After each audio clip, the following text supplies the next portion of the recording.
Greetings, Curveballs. My name is Lisa and I am the Curvy Cuban, and if you are new around these parts, I like to do artistic eye looks, I do palettes, occasional brow routine, and all things beauty related on this channel. So if you're into what I'm into, you might consider subscribing. You know what? You can wait till the end. No big deal. Today's video is all about flawless foundation for women over 40, or who are 40, or who are, in my case, almost 40. I have created a routine that I feel works well with my face. And being that I will be 40 here in a little over a year in a couple of months, I feel like I look good for my age. And if you too would like to see my secrets on creating this foundation routine, then you should just keep on watching. But before you do, don't forget to tap subscribe, hit that notification bell so you don't miss any of my future uploads, and throw me a thumbs up if you think I look 30. Now that that is out of the way, let's get into this video.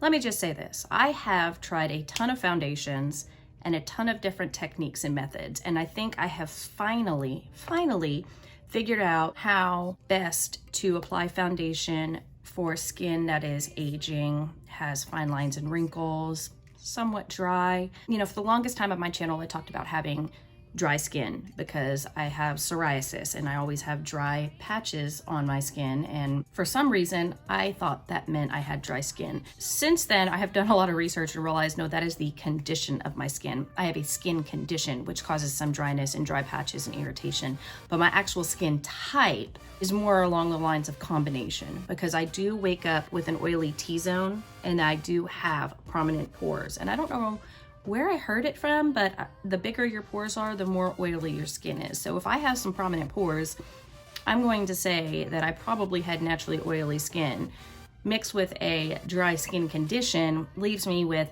combination skin, depending on the area in which I have it.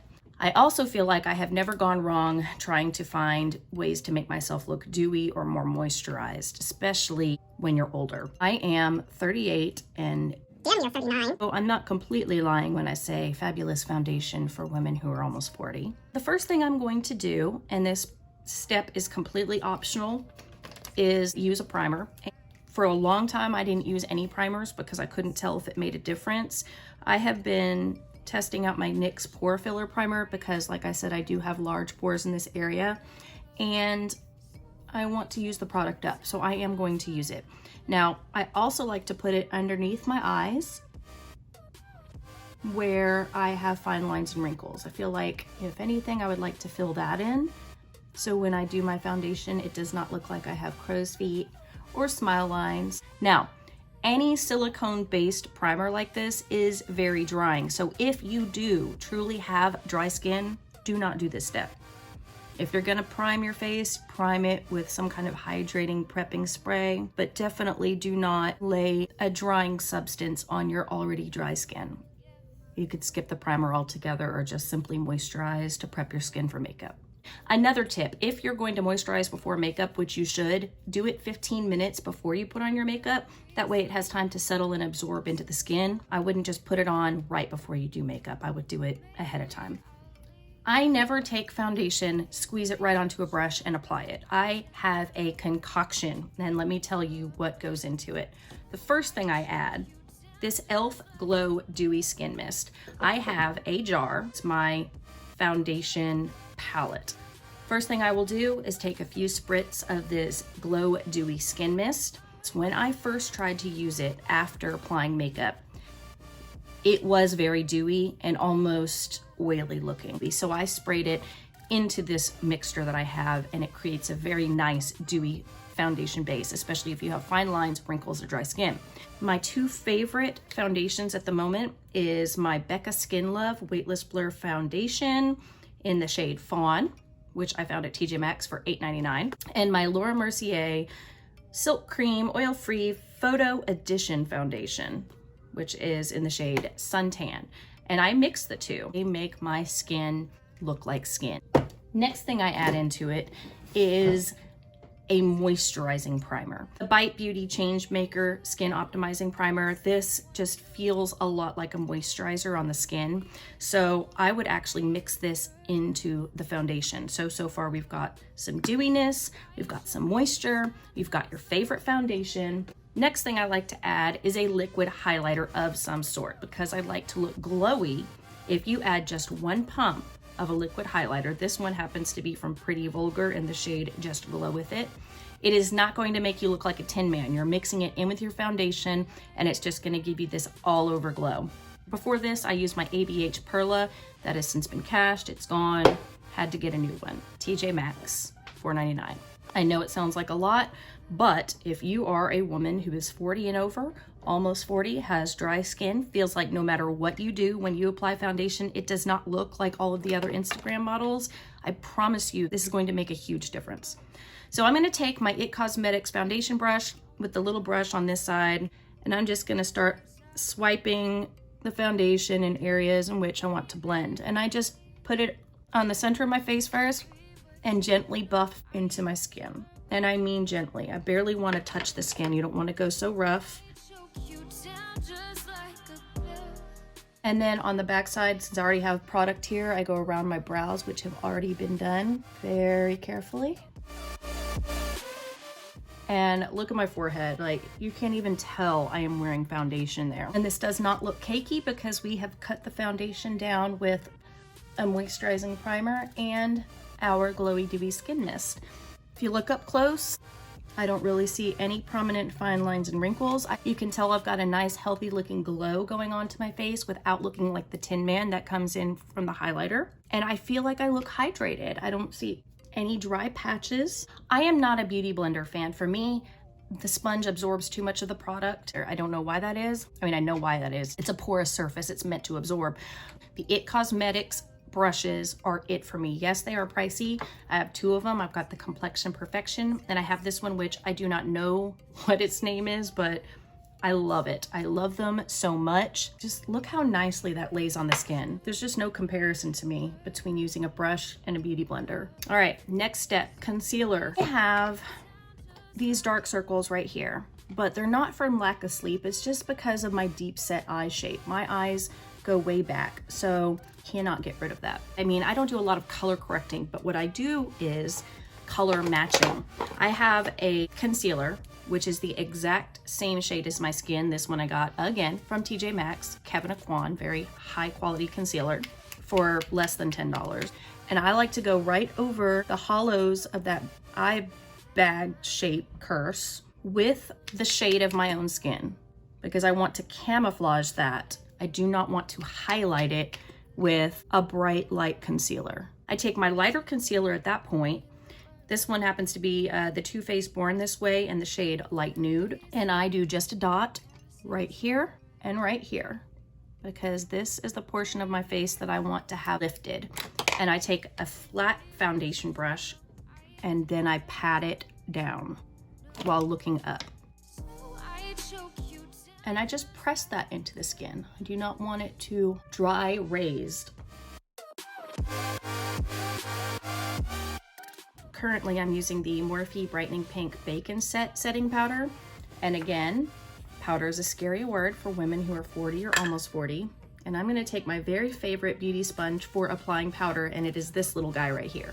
He's so squishy, so perfect, fits perfectly in the corner of my eye, and I just dot a little bit of this into my brightening powder, lift my eyes up, and gently set underneath the eyes and in my T-zone, right over where my big fat pores are. And I press this powder into the skin. So I'm not baking, I'm not letting it cake up. I want it to press into those fine lines to camouflage them, and it actually works.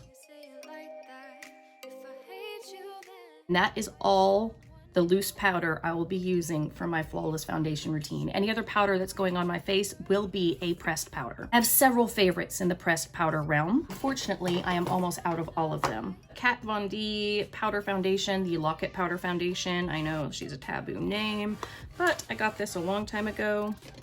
And I have a powder brush called Heavenly Skin from It Cosmetics. And I just pick up that powder, what's left of it, and set the rest of my face. Set it and forget it. Another one of my favorites is this Too Faced Primed Poreless Skin Smoothing Pressed Powder. It sets your face without even looking like you're wearing any powder. Now, when it comes to contouring, I'm not gonna use a cream contour or cake up my face with all of that. I just bronze a little bit. And my two favorite bronzing palettes are both from Becca. Whichever one is closest to me is the one that I grab. A brush shaped like this that I just run through the bronzer, and I just make a little chisel mark right there. Kind of like you already see the shadow where my natural shape is. That is just what I want to enhance, so it makes my face look a little bit thinner. And this is when I like to take an angled brush and I like to sweep in a downwards motion first and an upwards motion to go up into the hairline. Downwards to extend that bronzer and upwards to blend it as if it's au naturel. And then I just take the same brush and just kind of pat it all into the hairline so you have that nice sun-kissed looking glow around the rim of your face. Points of contention with our bodies is the double chin. Lift, shade, and blend.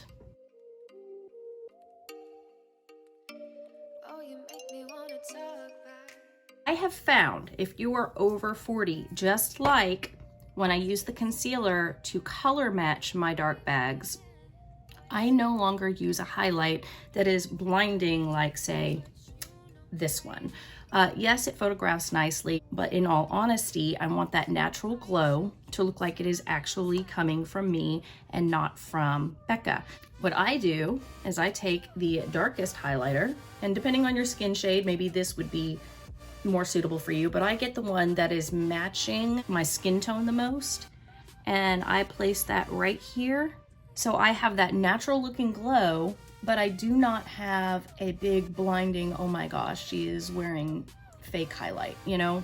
There's nothing worse than really looking like you tried too hard. So I like to add just a tip on my nose, come around here, and I like to do my highlighter before my blush, so it will be dimmed down, and take whatever's left on the brush over here on my temples.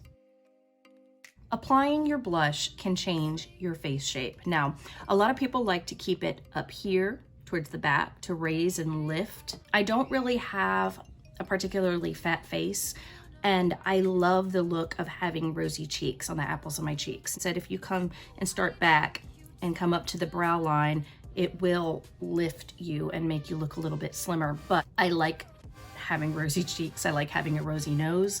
So I will continue to put it on the apples of my cheeks. Right over where I place the highlighter, I take the remaining product and go up along my temple. And then with circular motions, I blend it in and up. And then I place some at the tip of my nose, right over where I put the highlighter. Now all we have left is setting spray. Lately, I have been using my NYX Dewy Finish setting spray. It has a nice fine mist, and I do have one of these little BOUGEE fans to dry it quickly. And then this is our final skin.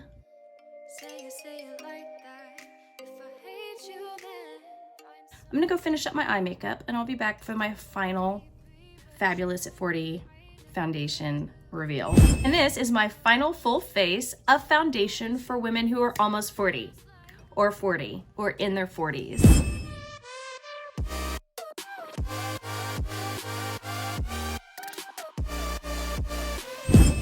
I truly thank you for being here today. I hope you enjoyed this video. If you like my content and would like to see more of it, please don't forget to hit subscribe, tap that notification bell so you don't miss any of my future uploads, and go ahead and throw me a thumbs up. That helps me out a lot, and it keeps YouTube knowing that you like my content and will recommend more. So until next time, Curveballs, stay curvy and stay constructive, and I'll see you in a week. Bye.